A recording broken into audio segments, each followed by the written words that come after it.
गुजरात की राजनीति की हवा बदली और हवा बदली है तो लहर की बात हो रही है, लेकिन इस बार लहर भगवा नहीं झाड़ू की है।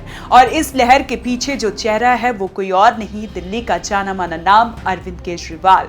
अब जरा रुकिए और सोचिए, जो आदमी खुद दिल्ली में हार के बाद विपक्षी गठबंधन में किनारे कर दिया गया, जो अदालतों की पेशियों से जूझ रहा है, वही केजरीवाल अब गुजरात में जीत का डंका बजा रहा है। और जरा अंदाजा भी देखिए, जैसे कह रहे हो मोदी जी आपका गढ़ देखा अब हमारी बारी है। जूनागढ़ की विशाबदर सीट से गोपाल इटालिया की जीत कोई साधारण चुनावी नतीजा नहीं थी। ये वो सीट थी जहां कांग्रेस तीसरे नंबर पर खिसक गई और आम आदमी पार्टी ने बीजेपी को 17,000 वोटों से हरा दिया। जी हाँ, उसी गुजरात में जिसे बीजेपी अपनी निजी प्रॉपर्टी समझती है।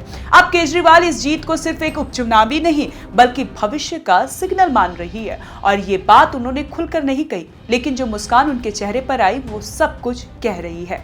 जैसे कह रही हो अब की बार दिल्ली चंडीगढ़ तो हुआ ही, अगली बार गुजरात की।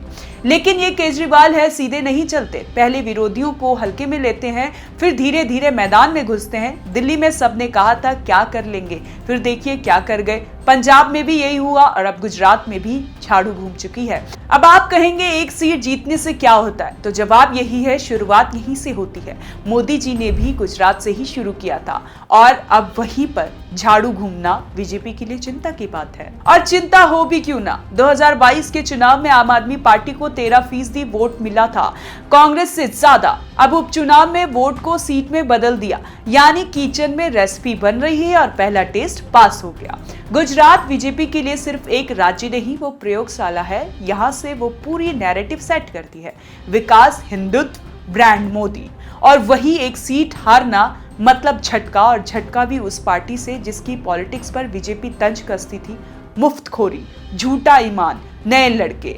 पर अब वही नए लड़के आंखों में आंख डालकर सवाल पूछ रहे हैं, आपको डर लग रहा है क्या? और यहाँ चुटकी लेना बनता भी है। दिल्ली में आम आदमी पार्टी की हालत कुछ वैसी हो गई है जैसे शादी के बाद पति को ससुराल में बहुत इज्जत मिले लेकिन मायके वाले ताने मारे। पर केजरीवाल दिल्ली से निकलकर गुजरात की ओर बढ़ रहे हैं, जैसे कह रहे हो दिल्ली में बवाल है, गुजरात में सवाल है। और सवाल किससे है? बीजेपी से। क्या मोदी साहब की जोड़ी अब अपने ही घर में कमजोर हो रही है? ये बड़ा सवाल है। क्या आम आदमी पार्टी कांग्रेस की जगह लेने को तैयार है? और क्या केजरीवाल अब राष्ट्रीय विकल्प बनने के लिए असली इरादे में मैदान में उतरे हैं? क्योंकि ये चुनाव सिर्फ इटालिया की जीत नहीं है, ये केजरीवाल की रणनीति की पहली झलक है।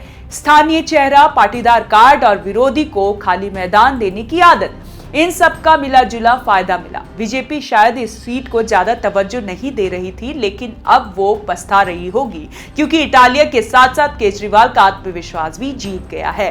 अब ये देखना मजेदार होगा कि क्या ये जीत सिर्फ उपचुनाव की किस्मत थी या आगे का ट्रेलर। आम आदमी पार्टी अब दावा कर सकती है कि वो कांग्रेस से आगे निकल गई और बीजेपी की आंखों में आंखें डालकर कह सकती है आपका गढ़ अब हमारा निशाना है।